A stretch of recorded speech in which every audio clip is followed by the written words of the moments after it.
Preston Sandlin here with the Successful Home Inspector podcast.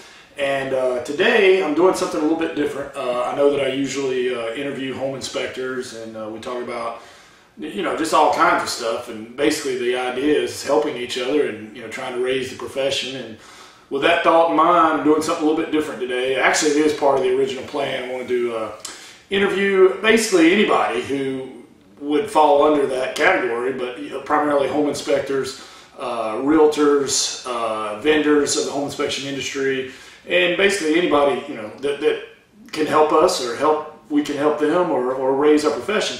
And also want to do some book reviews. So whenever I find a book or read a book that I think would help home inspectors, and not just home inspection related. In fact, there's a lot of technical stuff out there, and that to me is pretty well provided for.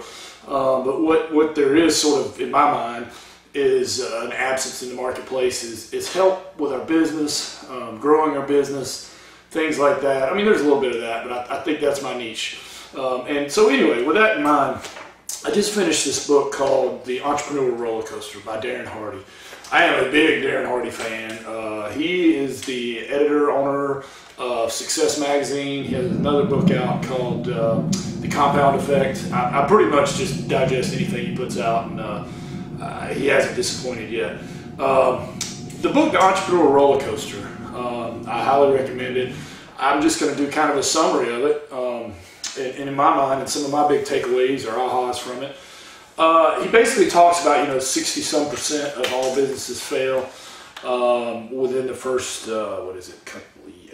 early on. I don't know the exact thing. And he said when he did a study on it, most of it was internal. It wasn't external things. And a lot of it was people just didn't realize what being an entrepreneur, owning your own business is like and what you're in for. If you own you're a home inspector, you own a home inspection, you are an entrepreneur. And some of the things to expect. And I'm just going to go through, I dog-eared a bunch of stuff. This isn't super high-tech here by any means. But, he first starts off, he tells a story of how he started as an entrepreneur. I think from what I've read, Darren, it sounds like he was raised by his dad and his grandma primarily. And his grandma, he started this water filtration business, and his grandma, he had a hard time, couldn't sell any until his grandma bought one because his grandma always supported him. And so he sold it to his grandma, and then I think his grandma, in the building where she lived, sold it to 17 other people after it spread. And I think Darren went off to college or something, and then he gets a call, and it's leaking. It's leaked down to the apartment below, and oh goodness! So apparently they had put one of the gasket. He installed them, and he put the gasket in backwards or something, and just oh my goodness! And I mean, can you imagine that? And now not only that, but there's 17 other ticking time bombs waiting because he installed all of it. So anyway, his grandfather got a plumber and went and fixed all of them, and I think the insurance paid for it. But we've all had those moments, and it would be really easy to quit when you have that moment and never put your foot in the entrepreneur pool again. And fortunately for all of us and for Darren, he didn't stop there, and he wound up being really successful. But that's part of the roller coaster. Learning from your mistakes and having mistakes. And actually, I'm going to skip right ahead to my favorite part in the book. Darren, he went on, he was a real estate investor, and then obviously he got into, he was real estate, I think agent or something, and he got into, obviously the magazine, and he revived the magazine. Magazine's been around for a long time. But here was my biggest takeaway from the book, which has to do with that story that I just told you, is the pendulum of success.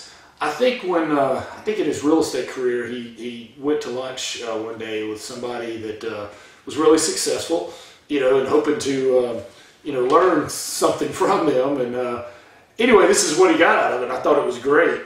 He said it's called the pendulum of success and failure. I drew it. He describes it in the book. There's not actually a diagram, but I drew it kind of according to what was said in the book. And he said, most people, if you think about it, I hope you can see this. If there's like a pendulum right down the middle on this piece of paper, if you're listening to this on a podcast, And on one side of the string, the pendulum, you have failure, rejection, defeat, and pain. And on the other side, you have success, acceptance, victory, joy, and happiness. And most people, it's equal. You know, most people don't want much pain or failure, so they won't allow that pendulum to swing very far in that direction. But consequently, you know, if you think about it as equal, it doesn't swing as far into success either. So they stay in this comfort zone. And really, it's equal. And I found this to be true. I know if I first started out and I was an entrepreneur, I would say this is the most ridiculous thing I've ever heard. But being in business for now, getting close to 20 years, I fully believe this. And it's kind of like Darren's thing with his water filtration thing. I mean, he went way into the failure column when it started leaking. But there's an equal swing back to the success if you'll stick with it. And I mean, so the kind of the synopsis of this is, you know, everybody thinks avoiding failure is bad. It's not. Failure is part of the success. I mean, that you fail your way to success. So get to failing. And then he goes on and talks about some more spectacular failures. And you know, it's kind of like if you're in real estate. I mean, you know, you call and you get rejected, or any type of sales. Same thing with home inspection. I don't know if you guys have done sales presentations or tried, you know, and I'm going to tell you, my first sales presentations were awful. Awful. I think I've gotten a lot better because, you know, I've learned, okay, that didn't work, that didn't work, that didn't work. This one little thing worked, stick with that. And let's build on that, and let's keep subtracting the things that don't work and keep adding, you know, sticking with the things that do work. And you know, that pendulum starts to swing the other direction, but, you know, don't be discouraged when you first hit that failure. But anyway, getting back to the book, you know, the Entrepreneur Roller Coaster, which I highly recommend for home inspectors or anybody who owns their own business, actually anybody, but primarily people who own their own business. You know, he starts out talking about, you know, we always thought it's bad to be called a freak. You know, oh, freak, you're bad. But, you know, he said anybody who's ever been on the cover of Time magazine or Newsweek would be considered a freak. And what I mean by that, the definition of freak is somebody who's beyond normal, or, you know, outside the normal. And you've got to be that way to be a successful entrepreneur. You've got to be a freak. And you know, and rejoice in your freakness. I wish I had the exact definition right here in front. It's in here, but anyway, just several things. Another thing that I drew out of the book that I really liked, he talked to somebody about funerals. And I know this sounds, you know, I know what you're thinking, goodness gracious. He said that, you know, the main determinant of whether people come, you know, people come to your funeral, and the main determinant of whether they go to the gravesite part of it or not is the weather. And I know you're thinking, what in the heck's this got to do with anything?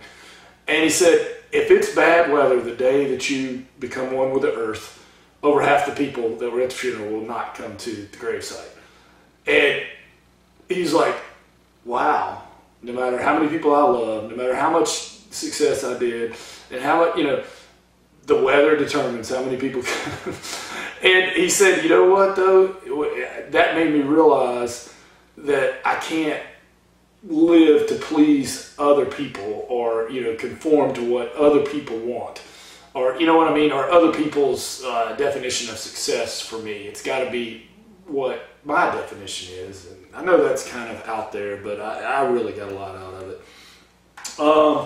Let me see, I'm holding the mic, so it's kind of hard for me to flip through. This book is totally dog-eared, and let me see if there's a couple of things I want to bring out. Let's see. You know, he talks about being laughable. Also, you know, as you become successful, be careful. Some people are going to take shots at you. He gave that story, I forget, and I've heard it before. You know, there's certain types of crabs that, these crabs will crawl into a bucket, you know, and one tries to crawl out, the other one will reach down and pull him back down.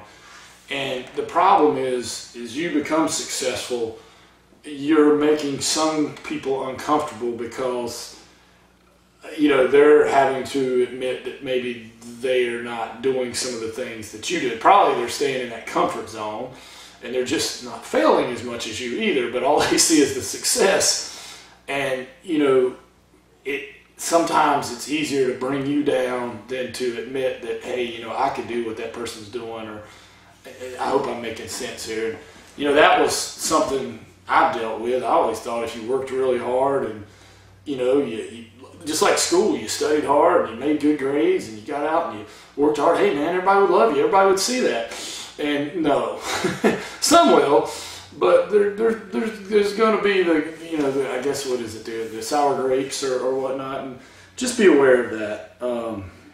So anyway, I'm trying to think if there's anything else. I know it seems like I'm rambling on. I mean, the book is really good. I like The Massive Failure. The pendulum thing really was my big takeaway from it. But it's just a good book. I'm not doing it justice by what I'm saying, and I highly recommend it. I actually listened to it. I know as home inspectors, a lot of us are riding around,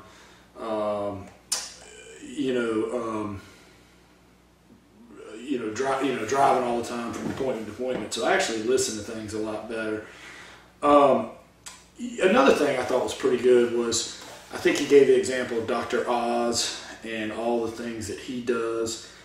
And, this sort of gets down to, when you first start out, you're doing everything. You're answering the phone, you're booking appointments, you're head cook, bottle washer, and whatnot. But as you grow, that doesn't scale. If you start getting more successful, you need to perform the more vital functions, figure out what the vital functions of your business are. He says that's, it's kind of like what Dr. Oz, if he, all the stuff he does, like his surgeries, I'm pretty sure he doesn't make the incision or sew up the when there's a surgery, but he comes in for the vital part and then he's off and then he's got another one, or he's writing a book, or he's got a thing. He comes in for the vital part of it, but he has professional people do, all the support work. And, they're well trained and whatnot. So, you kind of have to think about that in your business. I'm still mowing my own grass. I love it. But, I'm sitting there thinking, I could pay somebody to mow this, but they'd probably do a better job, and I could make more money, doing home inspections in the time that it takes me to mow this grass. And, I think at some point you have to start thinking about this. What's your time worth? Or what can you make the most money, doing?